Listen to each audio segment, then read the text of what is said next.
Salut, c'est Mathieu Delpech. Vous êtes prêts pour 2 jours de reco des championnats du monde de trail avec l'équipe de France? C'est parti!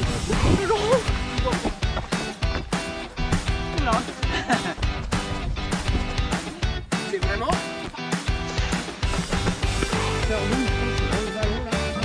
Vas-y. Donc pour vous donner un peu de contexte, il va y avoir les championnats du monde de course en montagne et trail qui auront lieu début juin à Innsbruck. J'avais à cœur d'essayer de rejoindre cette équipe de France de trail long pour les championnats du monde cette année. Malheureusement, ça s'est pas passé comme prévu. Je vous invite à aller voir la vidéo sur le championnat de France si vous voulez comprendre plus en détail. Mais maintenant, j'habite à Innsbruck, donc je suis quand même sur place. Je suis allé voir un peu les parcours avant que l'équipe de France arrive pour leur donner des infos, notamment sur la neige, parce que vous allez voir, la neige a bien joué les prolongations. Et surtout, j'ai demandé si je pouvais m'incruster, si je pouvais venir sur leur reco pour partager des belles sorties en montagne avec eux. Et donc, voilà le résultat. Je vous emmène pour 2 jours de belles sorties en montagne. Vous allez voir un peu la boucherie alpine qui va servir de parcours pour ces championnats du monde, pour un peu l'ambiance et les forces en présence. Allez, bon visionnage. On est venu en reconnaissance, on est venu reconnaître toutes les parties qui sont pas enneigées, parce qu'on a encore pas mal de neige, en fait, une neige assez tardive cette année, donc il y a pas mal de neige sur les hauteurs, mais on a réussi quand même à voir des bonnes parties, de savoir à quoi s'en tenir pour la fin de la prépa. Là, il reste maintenant 41 jours avant le championnat du monde, donc on a vu, on sait que ça va être raide, il n'y a pas beaucoup de portions roulantes, donc voilà, ça nous permet de cibler un petit peu ça.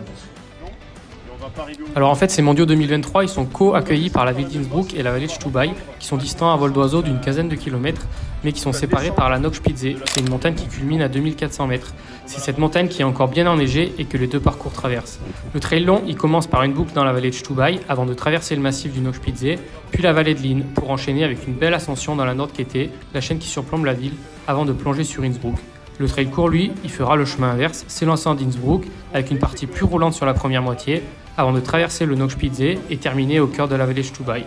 Ce premier jour de reco a lieu dans la vallée de Stubai, donc si vous avez bien suivi, c'est parti pour un aperçu du départ du long et de l'arrivée du court.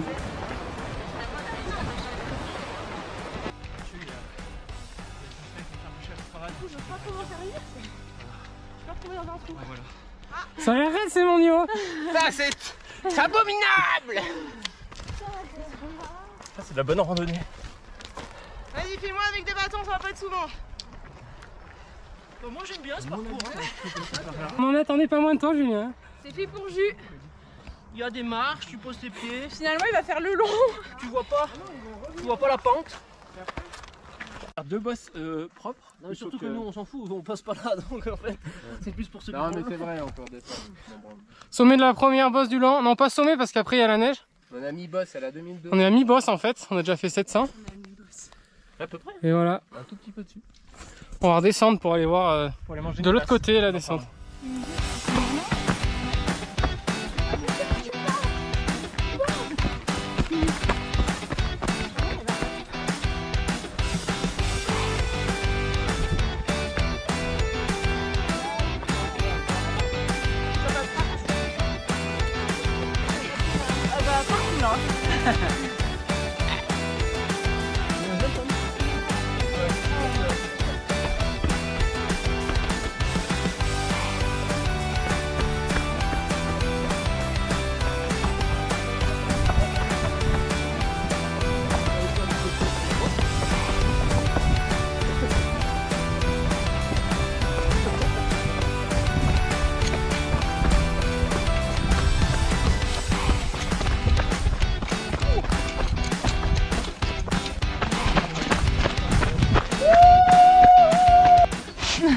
T'en penses quoi, Loïc, de cette dernière descente?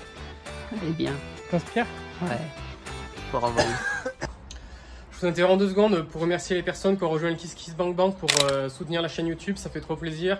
Merci à vous, du fond du cœur, c'est grâce à vous qu'on peut continuer cette chaîne et qu'on va pouvoir améliorer le contenu. Si vous voulez comprendre plus en détail, je vous invite à aller voir le lien dans la description. Et puis sinon, si vous pouvez aussi soutenir la chaîne, et bien sûr en mettant un petit pouce bleu, un petit commentaire, en vous abonnant. Maintenant, je vous laisse regarder le jour 2 où on a fait la reco de la fin du trail long. Et puis j'en ai profité pour aussi interviewer les 2 leaders de cette équipe de France. Allez, bon visionnage. Et voilà l'équipe de France de randonnée qui s'en va reconnaître la fin de son championnat du monde. Sur la séance de c'est la première fois que je fais une séance avec des bâtons. Je crois que j'avais autant mal au bras que Pourquoi j'ai pas sorti les bâtons moi?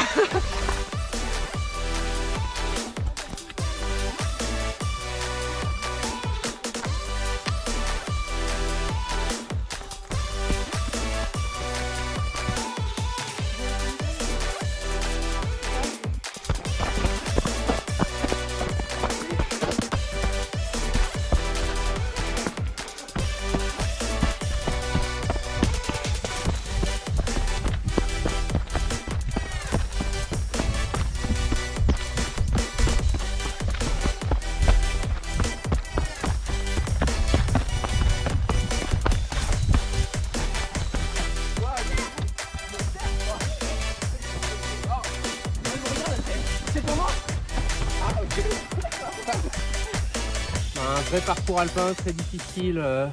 Je pense qu'il peut ressembler en France, ce serait le 90 du Mont Blanc, donc c'est vraiment alpin. Très difficile, de longues montées, des longues descentes. C'est pas ultra technique de ce qu'on a vu, mais on n'a pas pu faire les parties sommitales. Donc ça va être magnifique, ça va être très difficile, mais magnifique. Et donc du coup, ça motive pour poursuivre la préparation. On s'approche quand même de la phase terminale, puisque dans à peu près 2 semaines, on sera en stage avec l'équipe de France et on finira le stage à 4 semaines des mondiaux. Donc c'est la grosse phase de charge. Là, je vais faire à peu près 130 km et 11 000 mètres de dénivelé en 6 jours, donc une grosse charge. Et en tout cas, on prend plaisir à découvrir le Tyrol autrichien, c'est absolument magnifique.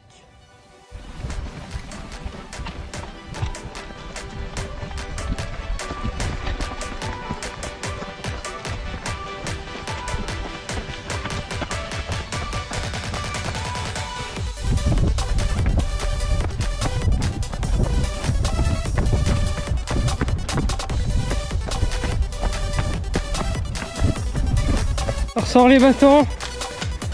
Dernière bosse. Sera dans quel état là? Comme là, j'espère. Pareil. Ouais, dans le même état, ce serait bien.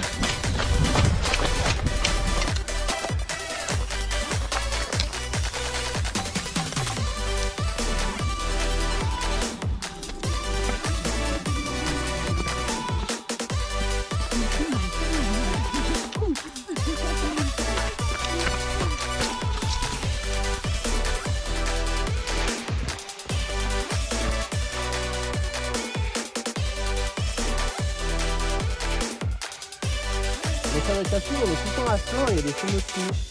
Ok. Bon. C'est pas très technique. C'est magnifique. Très beau. C'est pas mal chez toi. C'est un vrai parcours de championnat du monde. Les absents auront tort.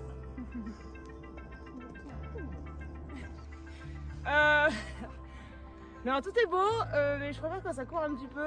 J'aimais bien l'entre-deux vers Birgit, un village qui s'appelle Birgit, qui roule un peu, parce que sinon c'est vraiment, comme on dirait dans le jargon, une vraie boucherie. Donc voilà, il va falloir être costaud et bien frais. Alors moi, je m'étais entraînée pour les France de Trail qui le suivent juste après, mais bon, je me suis fait un gros virus. Donc je me suis rabattue sur le Lyon Urban Trail et puis ensuite sur Istria format 69 km. Et puis maintenant, voilà, là on a ce gros bloc de prépa, enfin ce gros bloc de reco. Et puis ensuite, une bonne semaine de boulot pour enchaîner après sur une bonne semaine de prépa de stage en équipe de France. Et puis ensuite. C'est où le stage? Je crois que c'est dans le deuxième plus beau département de France après la Lozère.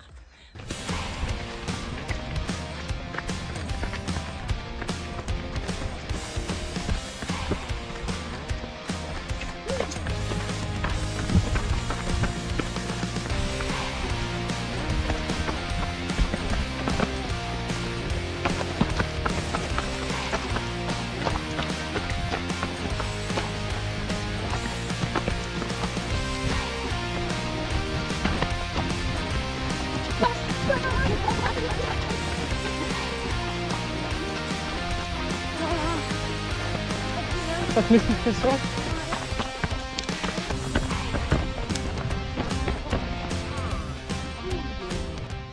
Cette petite section plaisir. Là, on néglige pas les détails, quoi. Lacet, lacet, lacet.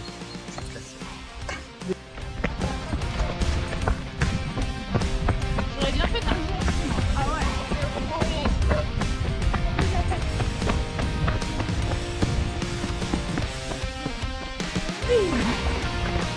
C'est là que ça gagne.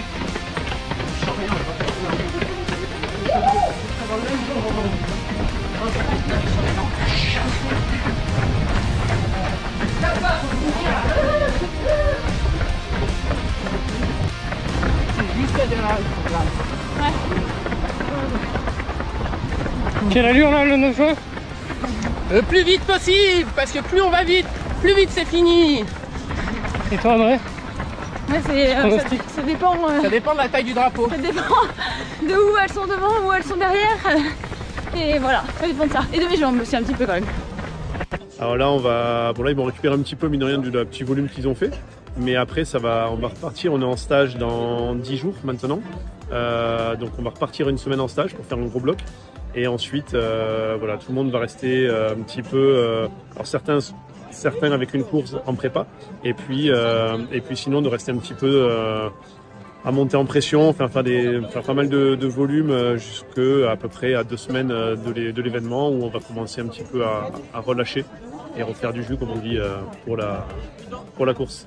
Ouais, j'espère que ça vous a plu, ça vous a donné envie de suivre l'équipe de France de trail au championnat du monde. On se retrouve très bientôt pour de nouvelles aventures. Ciao ciao. Je crois que c'était un touriste qui nous filmait, je dis qu'est-ce qu'il fait?